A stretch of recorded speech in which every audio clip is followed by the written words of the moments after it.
उत्तर प्रदेश की बेटी ने एक ऐसा यंत्र बनाया जिसको देखकर बड़े बड़े इंजीनियर भी चौंक गए। हुनर किसी सुविधा का मोहताज नहीं होता है।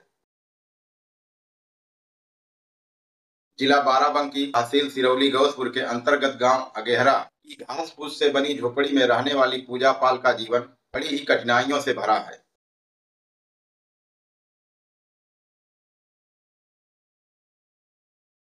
फिर भी पूजा कक्षा 8 में पढ़ने वाली छात्रा है। उम्र है 17 साल। उसने एक ऐसा वैज्ञानिक मॉडल धूल पृथक्करण यंत्र बनाया कि जिससे फेफड़े में होने वाली बीमारी कुछ हद तक रोका जा सकता है। भारत विश्व गुरु बन चुका है, लेकिन आज भी भारत के कुछ ऐसे गांव हैं जहां तक अभी भी बिजली की रोशनी नहीं पहुंचती है। इनमें से पूजा पाल का भी एक गांव है।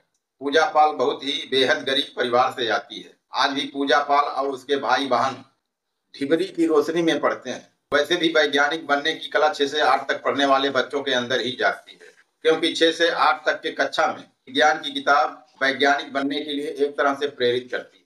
इन्हीं कक्षाओं में हमें प्लवन के नियम, उत्प्लावन बल, घर्षण बल, यांत्रिक ऊर्जा, विद्युत ऊर्जा, संकरण, फसल चक्र, अनाज उठाता हुआ किसान, बालू मिट्टी, पानी की छनन आदि विधियां पढ़ाई जाती हैं। पूजा की माँ एक दिन घर में छलनी से आटा छान रही थी। उसने देखा कि जो मोटा अनाज है वह छलनी में रुक जा रहा है और जो बारीक आटा है वह छलनी के नीचे आ जा रहा है। पूजा पाल ने बताया कि वह स्कूल में पढ़ रही थी। बगल में गेहूं की मड़ाई चल रही थी, तो उससे निकलने वाली धूल के जो कण थे वो उसके स्कूल में आ रहे थे और बच्चों को सांस लेने में दिक्कत हो रही थी, इससे पढ़ाई में बाधा आ रही थी। फिर उसके दिमाग में एक आइडिया आया, क्यों ना कोई ऐसी एक तकनीक विकसित किया जाए जिससे किसान की गेहूं की मड़ाई भी होती रहे, वायु प्रदूषण भी ना हो और किसी को कोई परेशानी भी ना हो। आवश्यकता ही आविष्कार की जननी होती है। फिर क्या था, पूजा ने प्रोजेक्ट बनाना शुरू किया। पहले कागज का बनाया, सफल नहीं हुई। उसने प्रयास जारी रखा। इस बार लोहे के टीन की चादर और पंखे की मदद से बनाया और सफल रही।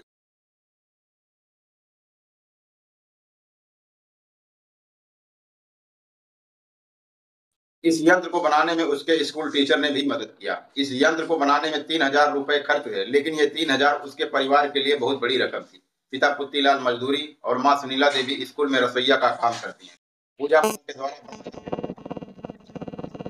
लगने वाले एग्जीबिशन में सम्मिलित हुआ। उसे अंतरराष्ट्रीय पहचान मिली। पूजा पढ़ाई के साथ घर के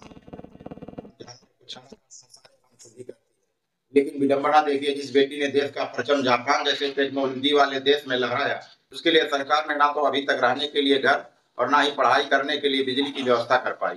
घर पर खंभा मीटर तो आया, लेकिन इस गरीब परिवार के पास पैसा ना होने के कारण खंभे से मीटर तक केबल नहीं आ पाया।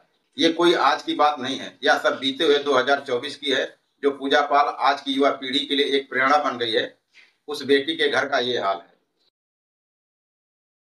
नमस्कार, मैं हूं धर्मेंद्र निषाद। आज के दर्पण